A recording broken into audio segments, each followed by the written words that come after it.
And we're cutting across live to the World Economic Forum, where External Affairs Minister S Jaishankar is currently speaking. To make sure that those constituencies are all sort of brought together. That's very much the intention of the government.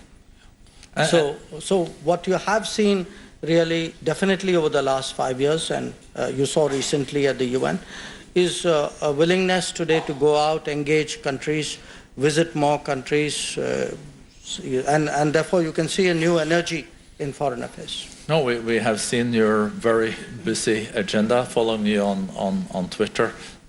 You can be exhausted just by reading your Twitter account.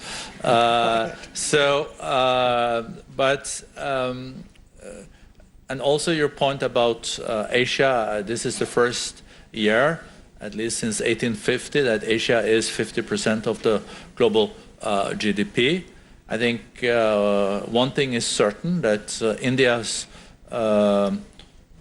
influence and size in the global economy is just going to increase in the years to come. When will we see Belt and Road kind of initiatives from India's side, or is that not your cup of tea? Will you join the Belt and Road Initiative, or will you not? Third question in the same area. You know, superpowers, traditionally, but also like today, I would say China is the second largest economy, the US is the largest economy, also have this view of that they follow very closely what is happening in their backyard. Of course, there is no Monroe Doctrine anymore, but this notion of Monroe Doctrines is still there. Would India accept whatever happened in your own backyard when it comes to military establishment and etc.? Or that would also be quite interesting too, if you could elaborate on that. Okay, let me work backwards on your set of questions. I'm glad you're starting with the last one. No, look, the world's a competitive place, okay? So all of us might have preferences, but, you know, world doesn't run by entitlements. World runs by capabilities, by influence, by interest. So I would hope very much that we have the ability to influence and compete, which will secure our interests. Now, we are fairly clear what our interests are. You put it very diplomatically. I congratulate you. But the fact is that I will certainly... I'm looking at the ambassador from Maldives just here in front of me. So I wanted to be a bit careful. We will certainly make sure that our ability to compete, our ability to secure and advance our interests, our ability to influence other countries, which is all, by the way, this is what international relations is about. So I would certainly hope that that remains sharp, that remains effective. And in this exercise, normally, if there is an epicenter, which is yourself, then how good you are is a function of distance. So you start with your immediate neighborhood.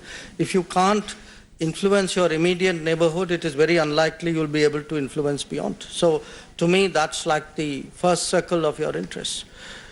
Regarding your Belt and Road issue, you know, we have a long-standing position on that. For us, it is connected with sovereignty matters, so that hasn't changed.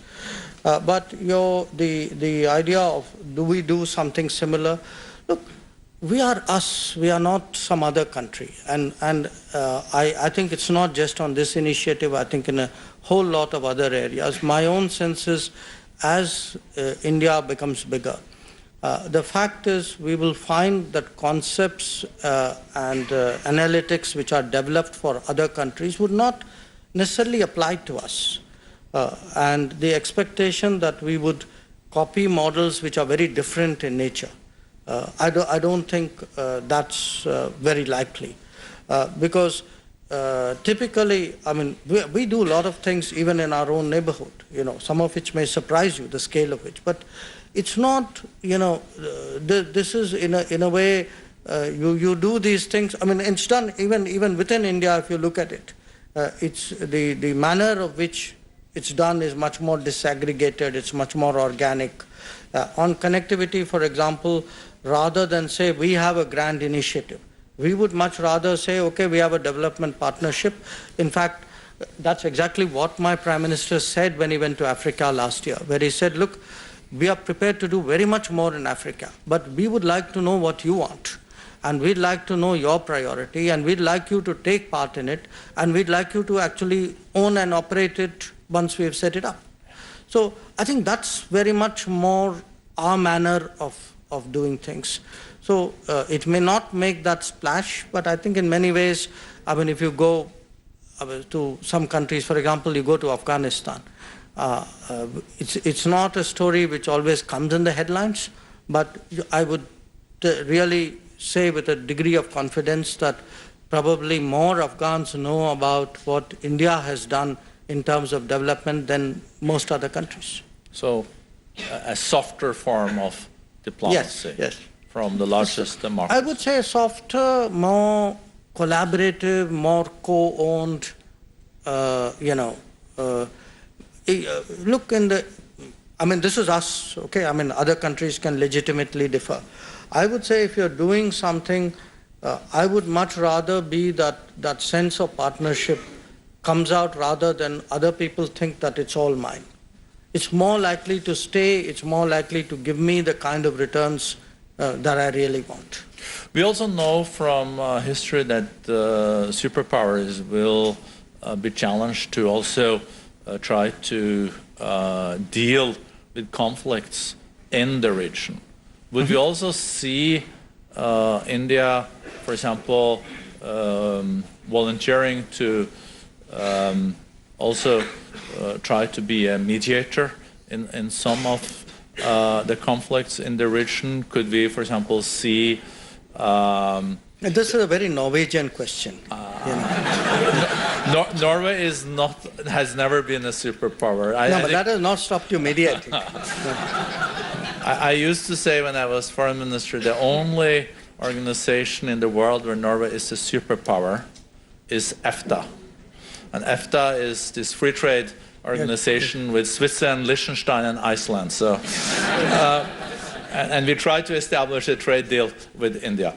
But on this, for example, we know the situation for Rohingyas between Myanmar and Bangladesh. Could that be something where India could be a mediator? Maybe an even a bigger question that I think we all are concerned about is the situation in the Gulf and with Iran. That has been escalating, has been a little bit more quiet the last week because there are other things in the media, but I don't think the structural challenges related to this is dealt with. Or is it a very Norwegian perspective? No, look, I mean, if I look back on our history, there are times when we've done some of that. We took a little bit of interest in the Iran-Iraq war in the early stages. We did a not successful mediation in Sri Lanka. Not as bad as the Norwegians, though, I think. No, actually ours ended up worse. Okay.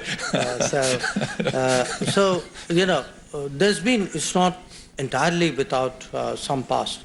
But I think the Indian way would be very much more that if you have relationships to sort of talk about it, to have conversations, but not declare yourself a mediator and not really kind of create that space and, sort of create that profile. I don't think that's really been our style. I don't, I would say, personally, I'm not sure a country like us, I'm not prescribing for everybody else, but I would, it's not something which I see great profit in. But having said that, you know, some of the examples that you raised, say, you raised Myanmar, Bangladesh. Now, we have excellent relations with both.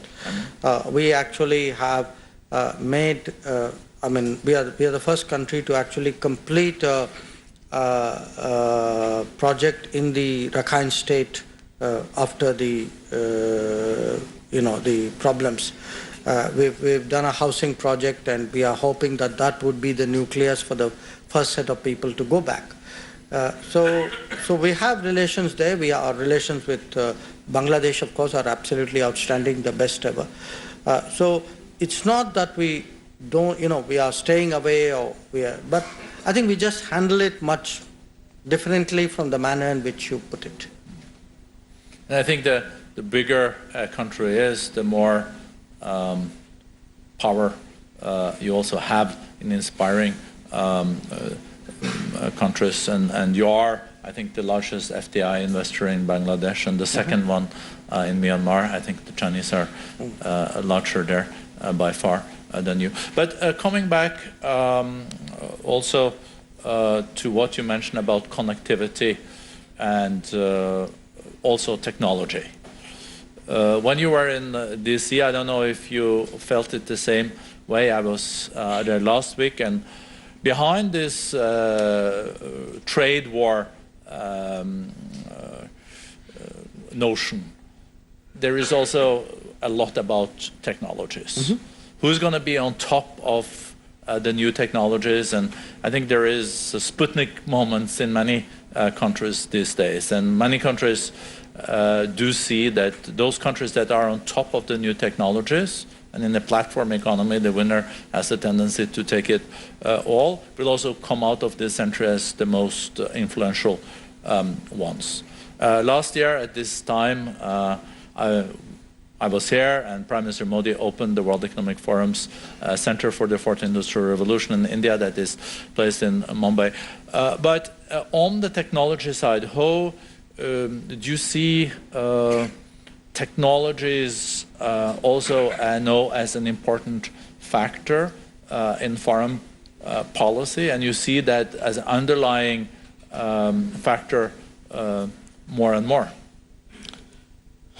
Well, look, if you look at the global scene, yes, the term Sputnik moment is used, but by the way, bear in mind the Sputnik moment was for the non-Sputnik country. Yeah. It was the US actually reacting to the Sputnik in a way. The country which sent up the Sputnik didn't fare so well after that. So clearly, today the political competition or strategic competition is also expressing itself very much as a technology competition, if you would. So when there is, first of all, as I said, competition is natural. The idea, of course, is while it is natural, it is not unconstrained, that somewhere the net result of that is positive. If it gives people more choices, it's actually all for the good. So in that sense, it's a little bit like politics. We would prefer a multipolar world because it gives you more choices. So if you have a multipolar technological world, that too gives you more choices. But on the issue of where we are, it's very clear that we have to go down that direction. And if you look, we are one of those countries where really for every country, its assets are its people, but many countries have other assets too, as you know, in Norway. But we are really completely HR dependent. Our future is completely HR dependent. So a lot of it, to my mind, would be to prepare yourself for a future by improving the quality of your HR and getting your people prepared for a different world. And that can start right down to the basics. It starts from primary health and literacy and up to, education, to skilling, to digitizing, to employing. All of that is part of really improving the quality of our HR. And to my mind, that is one area where we had lagged behind. And I would certainly see that as really the core priority of this government. I mean, if you look at the totality of all the programs they do, there's a single thread that connects them, and the single thread is really to really improve the quality of human resources of this country. No, and it's so much. I think this upskilling, reskilling, building the human capital in the country is so crucial. I think on behalf of all the participants, I think we all feel that India is very privileged to have such an insightful foreign minister at the end, because we're not going to clear the ground for the next session. But just to, I think you partly answered it at the end, no, about building on the human capital. But you know, you're one.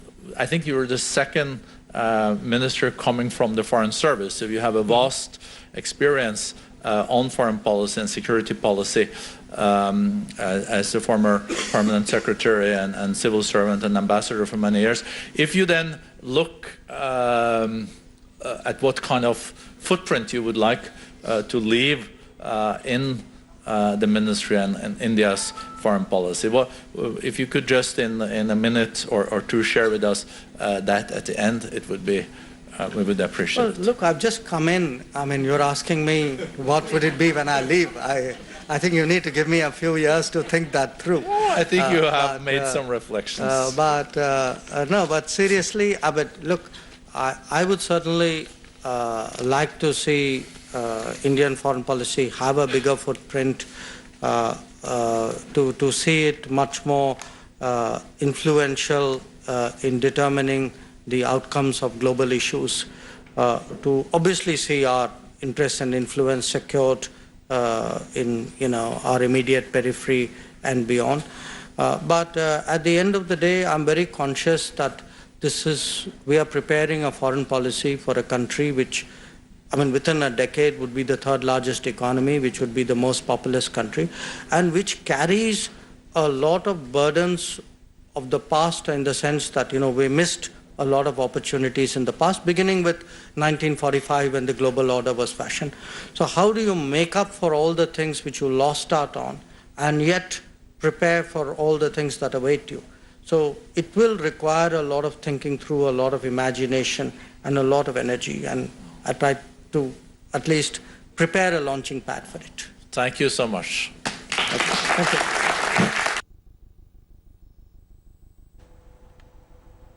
So that is External Affairs Minister S Jaishankar there, speaking at the World Economic Forum and taking several questions with regards to India's foreign policy.